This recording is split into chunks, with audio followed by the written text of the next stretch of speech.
So ಇಷ್ಟಾಯಿತು. ಕಂಪ್ಲೀಟಾಗಿ finally FIR ಅಂತೂ ಆಗೈತೆ. FIR ಆಗೈತೆ. ಕಂಪ್ಲೇಂಟ್ ಏನು ಕೊಟ್ಟಿದ್ದಾರೋ ಅದನ್ನು ಸ್ಟೇಷನಲ್ಲಿ ತೊಗೊಂಡಿದ್ದಾರೆ. ಬಟ್ ಸ್ಟೇಷನಲ್ಲಿ ಕೂಡ ಪೊಲೀಸ್ನವ್ರು ಏನಿದ್ರು, ಅದಾದಮೇಲೆ ಒಬ್ಬರು ಎಲ್ಲರೂ ಅಲ್ಲ, ಯಾರ್ಯಾರು ಇನ್ಫ್ಲೂಯೆನ್ಸ್ ಮಾಡ್ತಾಯಿದ್ರು ಎಲ್ಲರೂ ಅಲ್ಲ, ನಮ್ಮ ಪರವಾಗಿ ಅಥವಾ ಕೇಸ್ ಪರವಾಗಿ ಅಥವಾ ನ್ಯಾಯದ ಪರವಾಗಿ ಏನು ಕೆಲಸ ಮಾಡಬೇಕೋ ಆ ಕೆಲಸ ಮಾಡಿದವರು ಇದ್ದಾರೆ. ಅದರ ಪ್ರತಿಫಲನ ಇವತ್ತು FIR ಬುಕ್ ಆಗಿದೆ, FIR ರಿಜಿಸ್ಟರ್ ಆಗಿದೆ. ಸೊ ಅದಾಗಿದ್ದ ನಂತರ ಇಷ್ಟೆಲ್ಲ ಕೇಸ್ ಆಯಿತು. ಅವರು ಬಂದಿದ್ದಾದಮೇಲೆ ಒಳಗಡೆ ಇರೋರೇನೆ ಹೇಳ್ಕೊಟ್ರು, ಯಾರಿಗೆ ಹಾಕ್ಕೊಂಡಿದ್ದಾರಲ್ಲ, ಅರೆಸ್ಟ್ ಮಾಡಿದಾರಲ್ಲ ಅವ್ರನ್ನ ಒಳಗಡೆ ಇರೋರಿಗೇ ಹೇಳ್ಕೊಟ್ರು. ಏನಂತಂದರೆ ಆ ವ್ಯಕ್ತಿ ಕಿಡ್ನಾಪ್ ಮಾಡಿದ ವ್ಯಕ್ತಿ ಹೇಳ್ತಾ ಇರೋದೇನು ಅಂತಂದರೆ, ಆ ಹುಡುಗಿ ಓಡ್ ಬಂತು, ಕಾಪಾಡಿ ಅಂತ ಕಾರೊಳಗಡೆ ಕೂತ್ಕೊಂತು, ನಾನು ಕೂರಿಸ್ಕೊಂಡು ಬಂದೆ. ಅದಾದಮೇಲೆ ಊರು ಜನ ಎಲ್ಲ ನನ್ನನ್ನು ಹಿಡ್ಕೊಂಡ್ರು, ಓಡಿದ್ರು. ಅಷ್ಟೇ ನನಗೆ ಗೊತ್ತಿರೋದು, ಇನ್ನೇನು ಗೊತ್ತಿಲ್ಲ. ಆ ಹುಡುಗಿ ತನ್ನ ಬಾಯಲ್ಲೇ ಹೇಳ್ತೈತೆ, ಆ ಹುಡುಗಿ ಹತ್ರ ಯಾವುದೇ ಥರ ಫೋನ್ ಇರಲಿಲ್ಲ, ತನ್ನ ಬಾಯಲ್ಲೇ ಹೇಳ್ತೈತೆ ಈ ಥರ ಇಲ್ಲ ಆಯಿತು ಅಂತ ಅಂದ್ಬಿಟ್ಟು. ಆ ವ್ಯಕ್ತಿ ಸ್ಟೇಟ್ಮೆಂಟ್ ಮಾಡ್ತಾ ಇರೋದು ಈ ಥರ.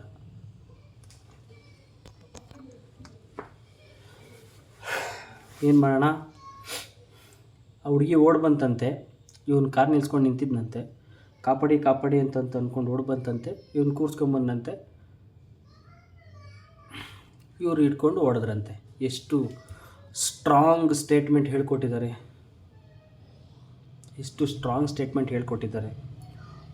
ಇಲ್ಲಿ ಅರ್ಥ ಮಾಡ್ಕೋಬೇಕಾಗಿರೋ ವಿಚಾರ ಏನಪ್ಪ ಅಂತಂತಂದರೆ, ಯಾವುದೇ ವ್ಯಕ್ತಿ ಇನ್ನೊಂದು ಸರ್ ಯಾರು ನ್ಯೂಸ್ ಆಗ್ತಾಯಿದ್ದೀರಾ, ನಂದೊಂದು ರಿಕ್ವೆಸ್ಟು, ಕುಡಿದ ಅಮಲಿನಲ್ಲಿ ಅಂತ ಹಾಕ್ತಾಯಿದ್ದೀರಾ, ಕುಡಿದ ಅಮಲಿನಲ್ಲಿ ಕಿಡ್ನ್ಯಾಪ್ ಮಾಡಿದ್ದಾರೆ ಅಂತ. ಸರ್ ಕೇಸು ಹೆಂಗೆ ಬೇಕಾದ್ರೂ ಡೈವರ್ಟ್ ಆಗ್ಬೋದು ಸರ್. ಕುಡಿದ ಅಮಲಿನಲ್ಲಿ ಮಾಡೋ ತಪ್ಪುಗಳು ಬೇರೆ, ಬೇಕು ಅಂತ ಕಿಡ್ನ್ಯಾಪ್ ಮಾಡೋದು ಬೇರೆ. ಕುಡಿದ ಅಮಲಿನಲ್ಲಿ ಹೆಣ್ಮಕ್ಳನ್ನ ಕಿಡ್ನ್ಯಾಪ್ ಮಾಡ್ಕೊಂಡು ಹೋಗೋದೇ ಬೇರೆ. ತುಂಬ ಡಿಫ್ರೆನ್ಸಸ್ ಇದೆ. ಕುಡಿದು ಮಾಡೋ ತಪ್ಪಿಗೆ ಅಥವಾ ಅವನು ಯಾವುದೂ ತಪ್ಪೇ ಮಾಡಿಲ್ವಾ, ಹಿಂದ್ಗಡೆ ಯಾವುದೂ ತಗ್ಲಾಕೊಂಡೇ ಇಲ್ವಾ ಅನ್ನೋ ತಪ್ಪೇ ಬೇರೆ. ಇಲ್ಲ ಯಾವಾಗಲೂ ಕರೆಕ್ಟಾಗಿ ಇದ್ದ ವ್ಯಕ್ತಿ ಇದರಲ್ಲಿ ಯಾವುದೋ ತಗ್ಲಾಕೊಂಡ ಅನ್ನೋದೇ ಬೇರೆ, ದಂಧೆ ಮಾಡೋದೇ ಬೇರೆ. ಇದೇ ವಿಚಾರವಾಗಿ ಈ ವೃತ್ತಿನೇ ಕೈಗೂಡಿಸ್ಕೊಳ್ಳೋ ತಪ್ಪೇ ಬೇರೆ. ಅವನು ಯಾವತ್ತೋ ಕುಡ್ದಿದ್ದು ಜಾಸ್ತಿಯಾಗಿ ಕಿಡ್ನ್ಯಾಪ್ ಮಾಡೋ ತಪ್ಪುಗಳೇ ಬೇಡ ಸರ್. ಈ ಕೇಸು ತುಂಬ ನೀವು ಅಂದ್ಕೊಂಡಿರೋ ರೀತಿಲಿ ಇಲ್ಲವೇ ಇಲ್ಲ, ಬೇರೆ ಥರನೇ ಇದೆ. ಸಿಕ್ಕಾಪಟ್ಟೆ ಜನ ಇದಾದಮೇಲೆ ಕಿವಿ ಮಾತಲ್ಲಿ ಬಿದ್ದಿರೋದು, ಇವ್ರದ್ದು ಅದೇ ದಂಧೆ, ಇವ್ರದ್ದು ಅದೇ ಕೆಲಸ ಮಾಡ್ಕೊಂಬಂದಿರೋದು. ಸರ್ ಯಾರು ಅಂತ ನನಗೆ ಗೊತ್ತಿಲ್ಲ ಸರ್, ಅವ್ರು ಯಾರು ಅಂತ ನನಗೆ ಗೊತ್ತಿಲ್ಲ. ಇದಾದಮೇಲೆ ಗೊತ್ತಿರೋ ಅಂಥವ್ರು ಲೀಡ್ರುಗಳು, ಮುಖಂಡರುಗಳು ಹೇಳಿರೋ ಮಾತೇ ಇದು. ಇವ್ರದ್ದು ತುಂಬ ಇದೆ. ಆಲ್ರೆಡಿ ಆ ಎಸ್ಟೇಟ್ ಮಾಡ್ಕೊಂಡಿರೋದ್ರಲ್ಲೂ ಅವ್ಯವಹಾರ ನಡೆದಿದೆ. ಎಷ್ಟೋ ಜನ 12 ಗಂಟೆಲಿ ಕರ್ಕೊಂಬರ್ತಾರೆ, ಯಾರೋ ಹುಡುಗಿರನ್ನ ಎಳ್ಕೊಂಬರ್ತಾರೆ, ಕರ್ಕೊಂಡು ಹೋಗ್ತಾರೆ. ಅದನ್ನೆಲ್ಲ ನೋಡಿರೋರು ಇದ್ದಾರೆ. ಗೊತ್ತಿಲ್ಲ ಅವ್ರು ಯಾರು ಅಂತ ಇವ್ರಿಗೆ ಗೊತ್ತಿಲ್ಲ, ನೋಡಿರೋರು ಏನು ಆ್ಯಕ್ಷನ್ ತೊಗೋಬೇಕು ಅಂತ ಗೊತ್ತಿಲ್ಲ. ಸ್ವಾಮಿ, ನಮ್ಮ ಊರಿನಲ್ಲಿ SLC ಮುಗಿಸಿರೋರೇ ಬೆಳ್ಳೆಣ್ಕೆ ಎಷ್ಟು, ಅರ್ಥ ಮಾಡ್ಕೊಳ್ಳಿ. ಬೇರೆಯವರಾಗಿದ್ದರೆ ಹೆಂಗೆ ಕತೆ?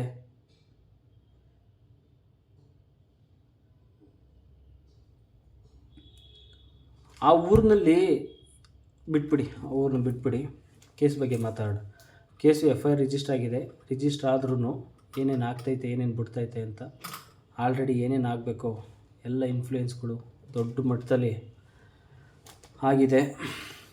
ಅದಾದಮೇಲೆ ನೆಕ್ಸ್ಟು ಸ್ಟೇಟ್ಮೆಂಟ್ ಕೊಟ್ಟಿರೋದು ಈ ಥರ. ಹುಡುಗಿ ಬರ್ತಾಯಿತ್ತು, ಹಿಂಗೆ ಮಾಡಿಕೊಂಡು ನಾನು ಸೇಫ್ ಮಾಡೋಕ್ಕೆ ಅಂತ ಕೂರಿಸ್ಕೊಂಡೆ, ಅವ್ರು ಹಿಡ್ಕೊಂಡು ನನ್ನನ್ನು ಹೊಡೆದ್ರು ಅಂತ.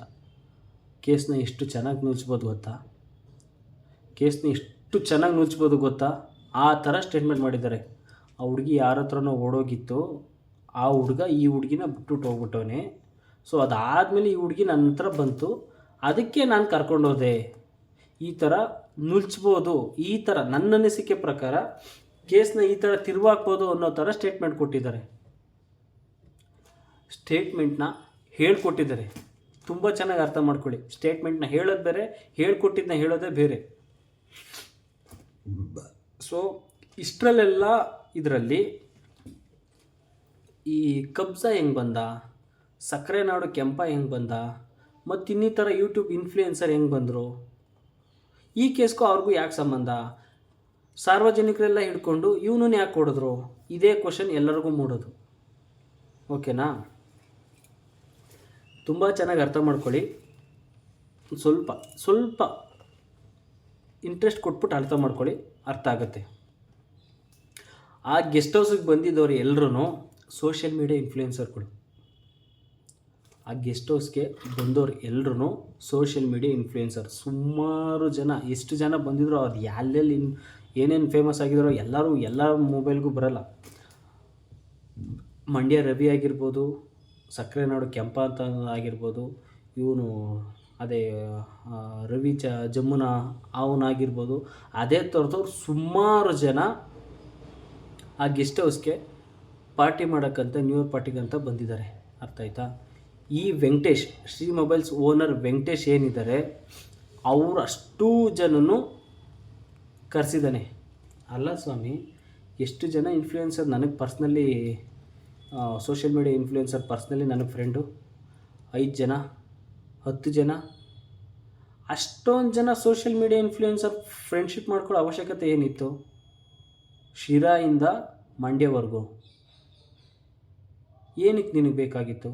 ಕಾಂಟ್ಯಾಕ್ಟ್ ಮಾಡ್ಕೊತೀಯ, ಓಕೆ, ಅರ್ಥ ಆಯ್ತಾ? ಕಾಂಟ್ಯಾಕ್ಟ್ ಮಾಡಿಕೊತಾರೆ. ಸೋಷಿಯಲ್ ಮೀಡಿಯಾ ಇನ್ಫ್ಲೂಯೆನ್ಸರ್ನ ಬಳಸ್ಕೊಳ್ಳೋದು ಹೇಗೆ? ನಮ್ಮದೇನೇ ಬಿಸ್ನೆಸ್ ಆದರೂ ಅಥವಾ ನಮ್ಮದೇನೇ ಬೇಕು ಅಂತಂದ್ರೂ ಅದನ್ನು ಅಡ್ವರ್ಟೈಸ್ ಮಾಡೋಕ್ಕೆ ಹಂಗೆ ಬಳಸ್ಕೊತಾರೆ. ಅವ್ರದ್ದೇನೈತೆ ಪೇಮೆಂಟ್ ಕೊಡ್ತೀರಾ, ಕಳಿಸ್ತೀರಾ. ಫ್ರೆಂಡ್ಶಿಪ್ಪು, ಕ್ಲೋಸ್ ಫ್ರೆಂಡ್ಶಿಪ್ ಆಗಿ ನಿನ್ನ ಓನ್ ಗೆಸ್ಟ್ ಹೌಸ್ಗೆ ಪಾರ್ಟಿ ಮಾಡಿ ಕರೆದು ಪಾರ್ಟಿ ಮಾಡೋವಂಥ ಫ್ರೆಂಡ್ಶಿಪ್ ಏನಿತ್ತು? ಅಷ್ಟೊಂದು ಜನ ಸೋಷಿಯಲ್ ಮೀಡಿಯಾ ಇನ್ಫ್ಲೂಯೆನ್ಸರು. ಒಬ್ಬ ಇರ್ತಾನೆ, ಇಬ್ಬರೇ ಇರ್ತಾನೆ ಗುರು, 3 ಜನ ಇರ್ತಾರಾ, ಓಲಿ 5 ಜನ ಇರ್ತಾರಾ? ನಿನ್ನ ಹತ್ರ ಇರೋರೆಲ್ಲ ಸೋಷಿಯಲ್ ಮೀಡಿಯಾ ಇನ್ಫ್ಲೂಯೆನ್ಸರ್ಗಳೇ ಆಗ್ಬಿಡ್ತಾರ? ಅರ್ಥ ಆಯಿತು? ಅದು ಬಿಟ್ಟರೆ ನೆಕ್ಸ್ಟ್ ಒನ್ನು, ಕಿಡ್ನ್ಯಾಪ್ ಮಾಡಿರೋ ವ್ಯಕ್ತಿನೂ ಸೋಷಿಯಲ್ ಮೀಡಿಯಾ ಇನ್ಫ್ಲೂಯೆನ್ಸರು.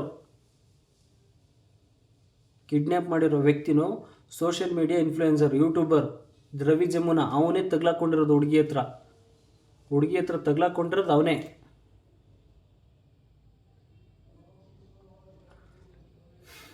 ಹುಡುಗಿರು ತುಂಬ ಈಸಿಯಾಗಿ ಸಿಗೋ ಸೋರ್ಸ್ ಯಾವುದು ಅಂತಂದರೆ ಸೋಷಿಯಲ್ ಮೀಡಿಯಾ.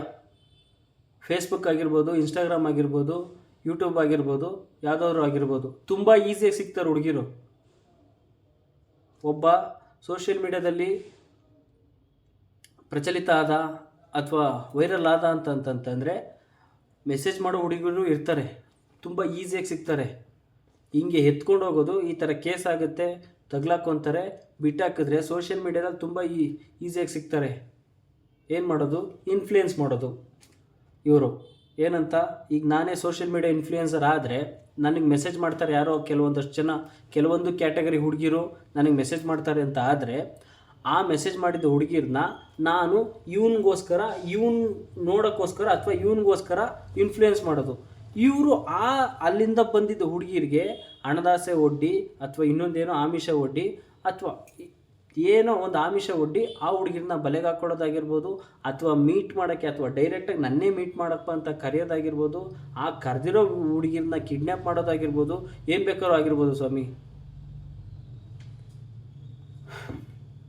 ಈ ಥರದ್ದೆಲ್ಲ ಹುಡುಗಿರನ್ನ ತಿಳ್ಕೊಳ್ಳೋಕ್ಕೆ ಸೋಷಿಯಲ್ ಮೀಡಿಯಾ ಒಂದು ಬೆಸ್ಟ್ ಪ್ಲಾಟ್ಫಾರ್ಮ್. ಇವನು ಸರೌಂಡಿಂಗ್ ಇರೋರೆಲ್ಲ ಸೋಷಿಯಲ್ ಮೀಡಿಯಾ ಇನ್ಫ್ಲೂಯೆನ್ಸರೇ. ಅರ್ಥ ಆಯ್ತಾ?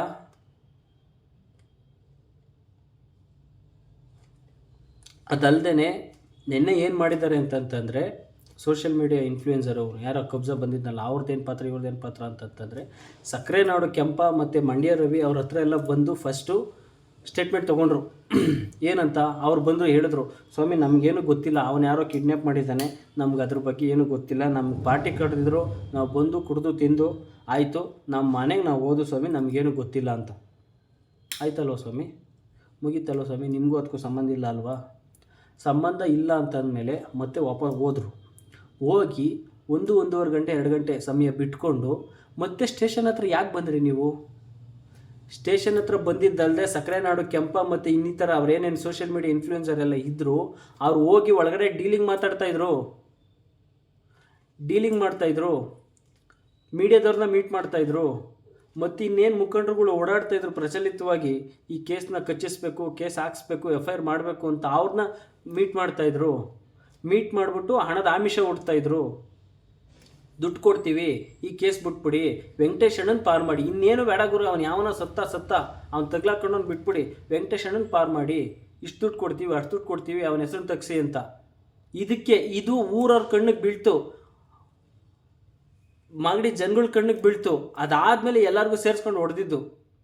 ಕ್ಲಾರಿಟಿ ಸಿಗ್ತಾ ಅವ್ನಿಗೆ ಯಾಕೆ ಹೊಡೆದಿದ್ದು ಅಂತ?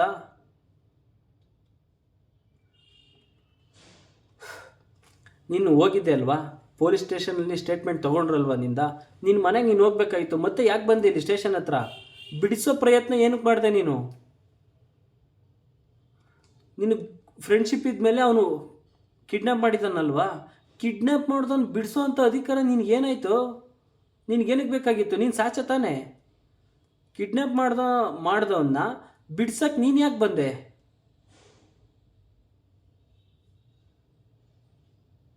ನೀನು ಯಾಕಪ್ಪ ಬಂದೆ ಬಿಡ್ಸೋಕ್ಕೆ? ನಿನಗೂ ಅದಕ್ಕೂ ಏನು ಸಂಬಂಧ? ಹಂಗಾರೆ ನೀನೇನು ಮಾಡ್ತಾಯಿದ್ದೆ ಇಲ್ಲಾಗ? ದೊಡ್ಡ ಮಟ್ಟದಲ್ಲಿ ದಂಧೆ ನಡೀತೈತೆ, ನಿಜವಾಗ್ಲೂ ಅರ್ಥ ಮಾಡ್ಕೊಳ್ಳಿ. ಫಸ್ಟು ಎಲ್ಲರೂ ಸೇಫಾಗಿರಿ, ಅದಾದಮೇಲೆ ನೆಕ್ಸ್ಟು ಇಲ್ಲೇನಾಗಿದೆ ಇನ್ನೊಬ್ರಿಗೆ ಈ ಥರ ಆಗದಿರೋ ರೀತಿ ನ್ಯಾಯ ಕೊಡಿಸಿ ದಯವಿಟ್ಟು ಪ್ಲೀಸ್. ಇದು ಒಂದು ಕೇಳ್ಕೊತಾ ಇದ್ದೀನಿ. ಇನ್ನೊಂದು ಏನಂತಂತಂದರೆ, ಸೋಷಿಯಲ್ ಮೀಡ್ಯಾದಲ್ಲಿ ಇರೋರೆಲ್ಲ ಎಲ್ಲರೂ ಒಳ್ಳೆಯವರೇ ಆಗಿರಲ್ಲ. ಕ್ಯಾಮ್ರಾ ಮುಂದೆ ಏನು ಕಾಣಿಸ್ತಾರೆ ಅವರೇ ಆಗಿರಲ್ಲ. ಯಾವ ಮಟ್ಟಕ್ಕೆ ಕುಡಿದು ಚಿತ್ತಾಗಿದ್ದಾರೆ ಅಂತಂತಂದರೆ ಆ ಮಟ್ಟಕ್ಕೆ ಕುಡಿದಿದ್ದಾರೆ. ಒಂದೇ ವಿಚಾರ ಏನಂತಂದರೆ ಸ್ವಾಮಿ, ಅವರು ಎತ್ಕೊಂಡೋಗಿರೋದು ಆಶ್ಚರ್ಯ ಅನ್ನಿಸ್ತಾ ಇಲ್ಲ. ಊರಿಂದ ಆಚೆಗೆ ಎತ್ಕೊಂಡೋಗಿರೋದು ಆಶ್ಚರ್ಯ ಅನ್ನಿಸ್ತಾ ಇಲ್ಲ. ಆ ಹುಡುಗಿ ನಮಗೆ ಸಿಕ್ಕಿರೋದೇ ಆಶ್ಚರ್ಯ ಅನ್ನಿಸ್ತಾ ಇರೋದು. ರಿಟರ್ನು ಆ ಹುಡುಗಿ ಅವ್ರ ಮನೆಯವ್ರಿಗೆ ಸಿಕ್ಕಿರೋದೇ, ನಾವು ಪೂಜೆ ಮಾಡೋ ದೇವ್ರುಗಳು ನಾವೇನೇನು ಇದು ಮಾಡಿರ್ತೀವಿ, ಅಥವಾ ಆ ಹುಡುಗಿ ಹಣೆ ಬರ, ಅವ್ರ ಪುಣ್ಯ, ಅವ್ರ ಮನೆಯವ್ರ ಪುಣ್ಯ ಹುಡುಗಿ ಸಿಕ್ಕಿರೋದು.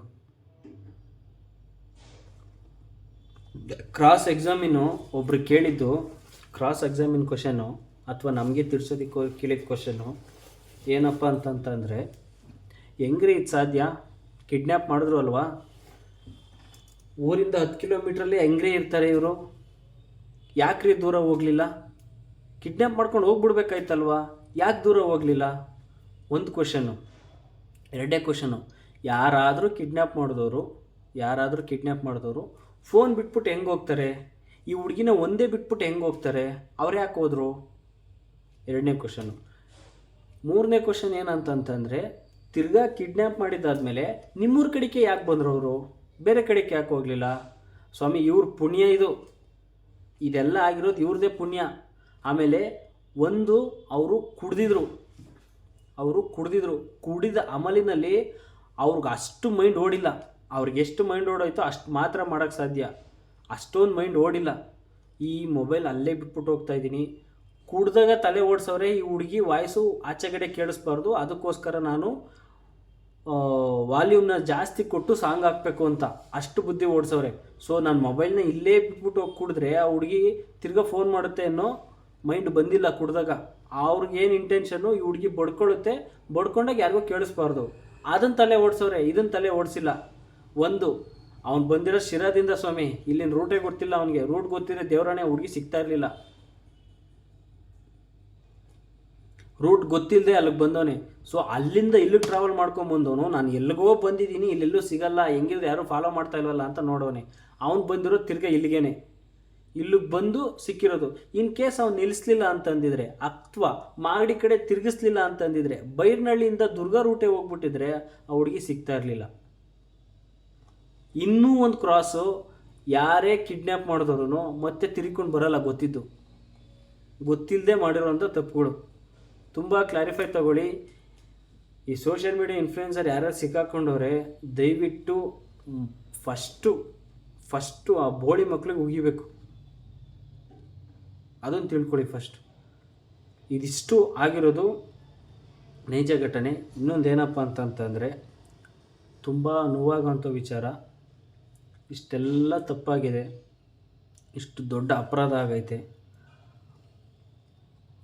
ಬೆಳಗ್ಗೆ ಆಯಿತು ಅಂತಂದರೆ ಇಷ್ಟೊಂದು ಕೇಸ್ಗಳನ್ನ ನೋಡೋವಂಥವ್ರು, ಬೆಳಗಾಯಿತು ಅಂದರೆ 10 ಜನಕ್ಕೆ ನ್ಯಾಯ ಕೊಡಿಸೋವಂಥವ್ರು, ಕೇಸ್ ಹಾಕ್ಸೋವಂಥವ್ರು, ಮತ್ತು ಬೆಳಗ್ಗೆ ಎದ್ದರೆ ಕೋರ್ಟ್ ಮೆಟ್ಲು ತುಳಿಯೋರು ಲಾಯರ್ಸು, ಮತ್ತು ಈ ಥರದ್ದು ಏನಾದರೂ ಆದರೆ ಮುಂದೆ ನಿಂತ್ಕೊಂಡು ಹೆಲ್ಪ್ ಮಾಡುವಂಥವ್ರು, ಅಥವಾ ಕೋರ್ಟ್ ಆಗಿರ್ಬೋದು, ಕಾನೂನು ಆಗಿರ್ಬೋದು, ಪೊಲೀಸ್ ಆಗಿರ್ಬೋದು, ಅದನ್ನೆಲ್ಲ ತುಂಬ ಚೆನ್ನಾಗಿ ತಿಳ್ಕೊಂಡು ಅಂಥವ್ರಾಗಿರ್ಬೋದು.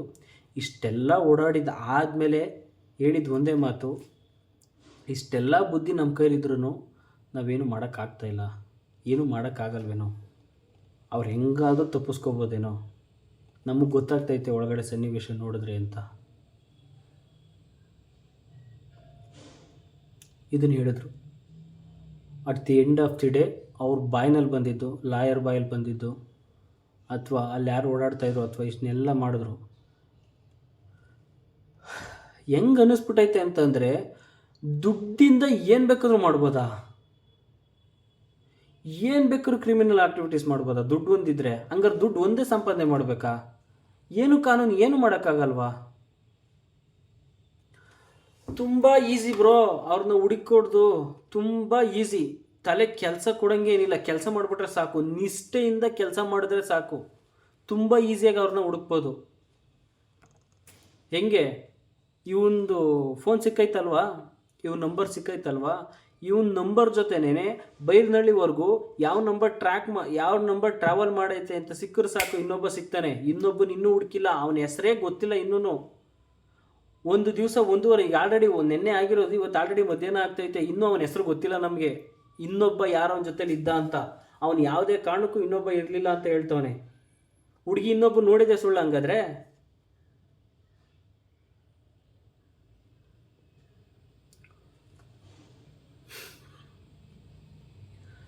ದುಡ್ಡಿದ್ರೆ ಏನು ಬೇಕಾದ್ರೂ ಮಾಡ್ಬೋದಾ ಸ್ವಾಮಿ? ಅದನ್ನು ಹೇಳಿ ಫಸ್ಟು. ಸರ್ ಒಂದೇ ಅರ್ಥ ಮಾಡ್ಕೊಳ್ಳಿ ಸರ್, ಅಲ್ಲಿ ಅದೇ ಹುಡುಗಿನ ಕಿಡ್ನ್ಯಾಪ್ ಮಾಡಬೇಕು ಅಂತ ಅವ್ನು ಅಂದ್ಕೊಂಡಿಲ್ಲ.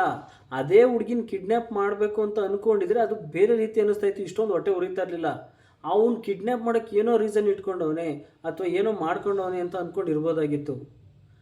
ಆ ಜಾಗದಲ್ಲಿ ಯಾವುದೇ ಹುಡುಗಿ ಇದ್ದಿದ್ರು ಅವ್ರು ಕಿಡ್ನ್ಯಾಪ್ ಮಾಡ್ತಾಯಿದ್ರು, ಆ ಹುಡುಗಿನ ಬೇರೆ ಕಡೆ ಸೇಲ್ ಮಾಡ್ತಾಯಿದ್ರು. ಆ ಒಯ್ಯನೇ ತುಂಬ ಹೇಳಿರೋ ಅವನು ಯಾರು, ಅವ್ನು ಕಿಡ್ನ್ಯಾಪ್ ಮಾಡಿರೋ ವ್ಯಕ್ತಿನೇ ಹೇಳಿರೋ ಮಾತು, ವೆಂಕಟೇಶ್ ಕೈಗೆ ಸಿಕ್ಕಿದ್ರೆ ಇಷ್ಟೊತ್ತಿಗೆ ನಿನ್ನ ಮಾರ್ಬಿಡ್ತಾ ಇದ್ದ. ಒಂದು ಅಣ್ಣ ಇದನ್ನು ಮಾಡಿಸಿರೋದು ವೆಂಕಟೇಶು, ಈಗ ನಾನು ವೆಂಕಟೇಶ್ ಕರೆಸಿ ಅವ್ನ ಮುಂದೆನೇ ಎಲ್ಲ ಹೇಳ್ಬಿಡ್ತೀನಿ, ಎಲ್ಲ ಗೊತ್ತಾಗ್ಬಿಡ್ತದೆ ಅಂತ. ಹಂಗಂತ ಹೇಳಿದ ವ್ಯಕ್ತಿ ಒಳಗಡೆ ಹೋದ್ಮೇಲೆ ಡೈಲಾಗ್ ಚೇಂಜ್ ಮಾಡ್ಕೊಂಡು ಕೂತವನೇ. ವೆಂಕಟೇಶ್ ಏನು ಮಾಡ್ತಾ ಇದ್ದೀರಾ? ಅಷ್ಟೊಂದು ಜನ ಇನ್ಫ್ಲೂಯೆನ್ಸರ್ ಏನಕ್ಕೆ ಬೇಕಾಗಿತ್ತು ನಿನಗೆ? ಅರ್ಥ ಮಾಡ್ಕೊಳ್ಳಿ, ದಯವಿಟ್ಟು ನ್ಯಾಯ ಕೊಡಿಸಿ. ಇನ್ನೇನು ಬೇಡ ಸ್ವಾಮಿ. ಅಷ್ಟೊಂದು ಭಾಳ ಬದುಕೋ ಹೆಣ್ಮಕ್ಳು ಜೀವನನ ಅಡ ಇಟ್ಬಿಟ್ಟವರು ಪೊಲೀಸ್ ಸ್ಟೇಷನ್ಗೆ ಕಂಪ್ಲೇಂಟ್ ಕೊಟ್ಟವ್ರೆ. ಏನೇ ಬಂದರೂ ಫೇಸ್ ಮಾಡ್ತೀವಿ ಅಂತ ಧೈರ್ಯವಾಗಿ ನಿಂತಿದ್ದಾರೆ. ಅರ್ಥ ಆಯ್ತಾ? ಅಟ್ಲೀಸ್ಟ್ ಅದಕ್ಕೆ ನ್ಯಾಯ ಕೊಡಿಸ್ಬೇಕು ಅನ್ನೋದಕ್ಕಿಂತ ಇಂಪಾರ್ಟೆಂಟು ಮುಂದಕ್ಕೆ ಇನ್ಯಾರಿಗೂ ಏನೂ ಆಗಬಾರ್ದು ಅನ್ನೋಂಥ ರೀತಿ ದಯವಿಟ್ಟು ಅದಕ್ಕೆ ರಕ್ಷಣೆನಾದರೂ ಮಾಡಿರಿ. ಅದೇ ಜಾಗದಲ್ಲಿ ಯಾರಾದರೂ ಪಿ ಸಿ ಇದ್ದಿದ್ರೆ ಏನಾರೇ ಆಗ್ತಾಯಿತ್ತು? ಅವ್ರ ಮನೆ ಜಾಗದಲ್ಲಿ ಒಬ್ಬ ಪಿ ಸಿ ಇದ್ದರು ಅಥವಾ ಸಬ್ ಇನ್ಸ್ಪೆಕ್ಟ್ರ್ ಇದ್ದರು ಅಂದ್ಕೊಳ್ಳಿ. ಅದೇ ಮನೆ ಜಾಗದಲ್ಲಿ ಆ ಮನೆಯಲ್ಲಿ ಸಬ್ ಇನ್ಸ್ಪೆಕ್ಟ್ರು ವಾಸ ಮಾಡ್ತಾಯಿದ್ರು. ಅವ್ರ ಮಗಳೇ ಅವ್ರ ಮಾವನ ಮನೆಗೆ ಹೋಗಿ ಫಂಕ್ಷನ್ ಮುಗಿಸ್ಕೊಂಡು ಆ ರೋಡನ್ನು ನೆಡ್ತಾಯಿದ್ರೆ ಅವನಿಗೆ ಗೊತ್ತೇನ್ರಿ ಅದು ಸಬ್ ಇನ್ಸ್ಪೆಕ್ಟ್ರ್ ಮಗಳು ಅಂತ? ಅವನ ಮಗಳೂ ಎತ್ಕೊಂಡು ಹೋಗ್ತಾಯಿದ್ರು. ಇದು ಯಾಕ್ರಿ ಅರ್ಥ ಆಗ್ತಾ ಇಲ್ಲ? ಯಾರ್ಯಾರೋ ಸಪೋರ್ಟ್ ಮಾಡ್ತಾ ಇದ್ದೀರಲ್ಲ, ಯಾರಿಗೋ ಸಪೋರ್ಟ್ ಮಾಡ್ತಾ ಇದ್ದೀರಲ್ಲ ಸ್ವಾಮಿ, ಅವ್ರು ಅರ್ಥ ಮಾಡ್ಕೊಳ್ಳಿ ಫಸ್ಟು. ಇದು ಯಾಕೆ ಯಾರಿಗೂ ಅರ್ಥ ಆಗ್ತಾ ಇಲ್ಲ ಪರ್ಸ್ನಲಿ ಅವ್ರ ಊರವ್ರಿಗೂ ಆ ಇನ್ಸಿಡೆಂಟ್ ಆಗಿರೋರ್ಗೂ ನಮಗೂ ಅಷ್ಟು ಕಷ್ಟ ಕಣ್ರಿ. ಅಲ್ಲಿ ನಮ್ಮನೆ ಹೆಣ್ಮಕ್ಳಿದ್ರು ಎತ್ಕೊಂಡು ಹೋಗ್ತಾ ಇದ್ರು ಕಣ್ರಿ, ಅದನ್ನು ಅರ್ಥ ಮಾಡ್ಕೊಳ್ಳಿ ಫಸ್ಟು. ಏನಾದ್ರು ಕ್ಲಾರಿಫೈ ಬೇಕು ಅಂತಂದರೆ ಅರ್ಥ ಮಾಡ್ಕೊಳ್ಳಿ. ಫಸ್ಟು ಈ ವಿಡಿಯೋನ ಶೇರ್ ಮಾಡಿ, ಎಲ್ಲ ಕಡೆನೂ ಶೇರ್ ಮಾಡಿ, ಜನಗಳು ಎಲ್ರಿಗೂ ಇವ್ರ ಬಂಡವಾಳ ಗೊತ್ತಾಗಲಿ. ಅಟ್ಲೀಸ್ಟ್ ಇವರಿಂದ ಇನ್ನೊಂದು ಎಷ್ಟು ಜನ ಹೆಣ್ಮಕ್ಳುಗಳು ಭಾಳ ಉಳಿಲಿ ಅಷ್ಟೇ.